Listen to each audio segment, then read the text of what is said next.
market, man. 25년 4월 10일 목요일 마켓남의 아침 회의입니다. 먼저 주식시장입니다. 어제는 1.74% 코스피 하락, 코스닥 2.29% 하락 이런 모습 나왔는데 중국을 제외하고는 비슷한 모습이 처음에 나왔습니다. 일본도 4%, 독일도 3% 나왔죠. 요 이유는 하나입니다. 관세가 발효됐거든요. 원래는 어제 우리나라 시간에는 관세는 발효되는 거였습니다.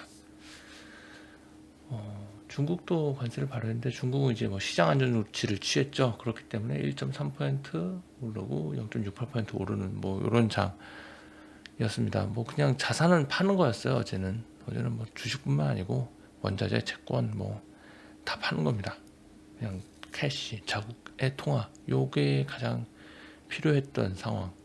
유동성 위기가 올 수도 있었거든요. 어제는 유동성 위기는 항상 그 자산 가격이 빠지고 거기에 따른 파생 상품이 흔들리고 레버리지로 통해서 투자했던 어떤 그런 투자 스킴들이 전부 다 어라인딩 되면서 원래는 유동성 위기가 오는 건데 그 과정이었고 그걸 돌렸던 게 어제 이제 미국 시장이었죠. S&P 500이 엄청나게 올랐습니다. 9.51%가 올랐어요. 그래서 요 일들이 있기 전 수준을 시작하기 전으로 일단 돌아갔어요.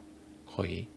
나스닥도 마찬가지. 나스닥도 12% 올랐습니다. 나스닥이 역대 두 번째 상승폭이라고 하죠. 그래서 쭉 올랐습니다. 그래서 21선 부근까지는 일단은 회복을 했다라는 얘기인데요. 그러면 이제 다른 나라들도 아마 대략 21선까지 회복할지 모르겠고 한 11선 정도까지는 요 며칠 사이에 미친 장은 아마 좀 돌릴 수 있을 거라 생각합니다. 중국 빼고요. 원자재 시장입니다. 원자재도 마찬가지입니다.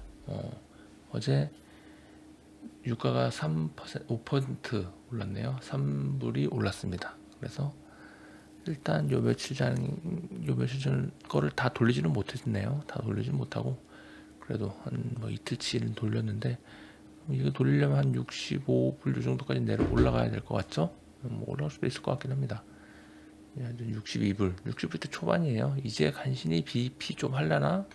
요 정도 수준까지 올라왔네요. 내추럴 가스는 원래 좀 타격이 좀 덜했어요. 미국 쪽 가스는 지금 이제 3.7불 수준입니다. 원래는 4불 원저리 이 정도에서 놀았는데 이제 4불이 상한선이 돼버렸네요. 하여튼 요 며칠 사이에 장은 조금 돌렸다. 이틀 정도. TTF는 이제 내일 돌리겠죠. 내일 돌릴 거 가능성이 커 보이고 38유로 이 정도 수준까지 올라오겠네요. 금이 세였습니다. 금이 다시 3,100불 수준으로 확 올라왔어요. 금은 요 수준이 맞죠? 금은 환경적으로는 계속 올라가야 되는 게 맞는 거고요. 은이 또 좀 더 반응을 했습니다. 4% 정도 올라오는 모습. 귀금속은 좋은 상황이에요. 그리고 다 마찬가지예요. 다 지금 미쳤던 장이 조금 돌아오는데 다는 못 돌아오고 그런 상황입니다. 둘이 마찬가지고요. 네, 그렇습니다. 외환은 어떨까요? 네, 어제 우리나라 시장 1,480원으로 마감을 했는데요. 1,480원 넘게 83원인가 이렇게 마감을 했죠. 하지만 미국장에서 엄청 빠졌네요. 1,450원까지 내려왔습니다. 요 며칠 3일 사이 장을 다 돌리고도 남았습니다. 사실 이게 맞죠. 네, 이게 맞습니다. 한은도 한숨 돌리겠네요. 한은도 이것 때문에 고민이 많았을 건데 한숨 돌렸을 거고 이렇게 되면은 이제 향후 기준금리 인하도 한번 생각해 볼 수 있는 정도로 한이 좀 빠졌다라는 생각입니다. 자, 이렇게 된 데는 달러가 이렇게 됐죠. 달러가 102불로 좀 올라왔습니다. 쭉 해서 셀 USA 해가지고 달러도 다 던지던 그런 상황이었는데 그걸 이제 돌렸어요. 엔화도 마찬가지로 그래서 크게 반등을 해버렸고요. 유로화도 강세를 보였습니다. 약세를 보였습니다. 이제 그 위안화가 엄청나게 오르고 있었죠. 위안화가 쫙 오르면서 이 얘기는 그거는 이루어지고 있었어요. 커런시 옵셋 이것은 이루어지고 있었는데 어제로 일단 좀 돌렸다 라는 상황입니다. 비트코인이 크게 반등했네요. 비트코인이 83,000불 수준으로 쭉 올라갔습니다. 역시 변동성 높아요. 비트코인은 7% 올랐습니다. 네, 채권 시장입니다. 어제 잠깐 영상으로 어젯밤에 올렸는데 채권 시장 어제 미국 시장 미쳤었습니다. 어제 정말 말이 안 되는 장이었어요. 하루에 뭐 20bp 올랐다가 미국채 기준으로 20bp 올랐다가 15bp 올랐다가 10bp 빠졌다가 이거 정신 못 차릴 그런 말이 안 되는 장이었고요. 어제 우리나라도 뭐 마찬가지로 말은 안 되는 장이었다라고 하지만 그나마 반응은 좀 덜했습니다. 우리나라는 1.81bp 3년물이 올랐고 10년물이 5bp 올랐어요. 주목할 거는 이 3영업일째 둘 사이 스프레드가 엄청나게 벌어졌다라는 겁니다. 예. 원래 스프레드가 벌어지면 원래 장단기 스프레드라고 하죠. 장단기 금리 스프레드라고 하는데 이게 벌어지면은 경기 회복으로 보는데 지금 그런 거보다는 또는 경기 회복 아니면은 기준금리나 임박 이렇게 보는 거였고 어제 이번엔 그 기준금리 인하 임박으로 보는 게 맞았었죠. 경기 회복은 아니니까요. 근데 오늘 어떻게 될지 모르겠네요. 이게 오늘 좀 좁혀지면 경기 회복은 기준금리 인하는 당장 이번 다음 주에 있을 금통위에서의 기준금리 인하는 좀 없을 수도 있겠다라는 생각이 듭니다. 어제 미국채도 그래서 좁혔어요. 원래는 뭐 이런 말도 안 되는 장에서 결국 나서야 할 건 연준이었다. 연준의 기준금리 인하 임박, 뭐 이런 기준금리 기대 이런 것이 어제 엄청나게 있으면서 그저께까지 장단기 스프레드가 크게 벌어졌습니다. 하지만 어제 돌렸죠. 미국채 2년은 18.4bp 올랐습니다. 정말 얘들도 못하겠네요. 제가 미국에 있는 채권 트레이더 같은 사람이었으면 이건 뭐 약 빨고 하지 않으면 못합니다.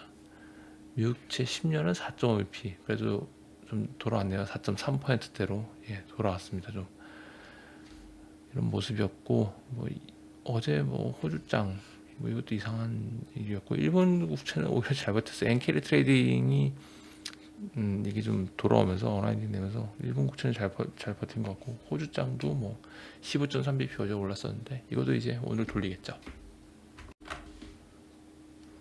경기 지표입니다. 어제 경기 지표는 아시아장에서는 큰 경기 지표 중요한 건 나온 거는 좀 없는 것 같고요. 원유 재고 어젯밤에 발표가 됐었죠. 255만 배럴이 증가했습니다. 지난번에는 616만 배럴이 증가를 했고요. 예상치를 넘었죠. 220만 배럴이 예상이었는데 30만 배럴의 재고가 더 올랐습니다. 유가가 하락해야 되는 원인이었죠. 원래는 그랬습니다. 하지만 다른 게 덮어버렸죠. 어제 미국채 10년물 입찰이 있었어요. 지금 입찰은 매월 이루어지는데 어제 같은 경우에는 이제 10년 입찰이 어떻게 되느냐 이게 관건이었습니다.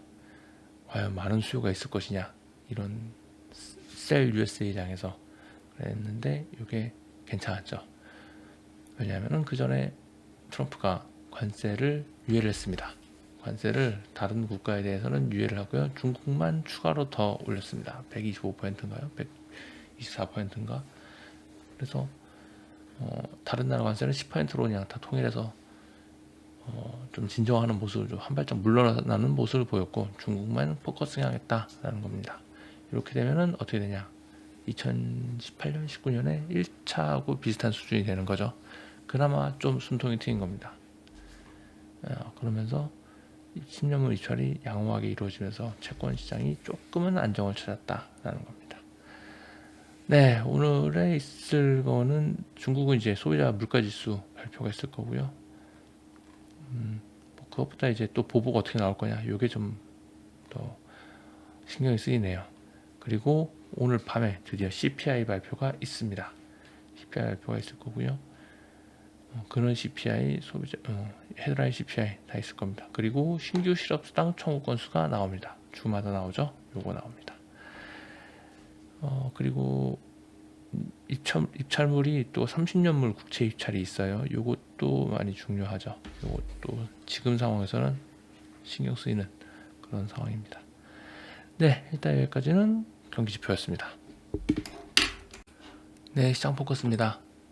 오늘의 시장 포커스는 트럼프의 후퇴로 일단 미국장이 설명이 다 돼요. 모든 시장이 다 설명이 되지만, 자, 이제 생각해 볼 거는 일단 안도해요. 안도입니다. 안도는 하는데 방향 자체는 달라진 거는 아니라고 생각을 합니다. 지금 문제가 생겼던 거는 속도였어요.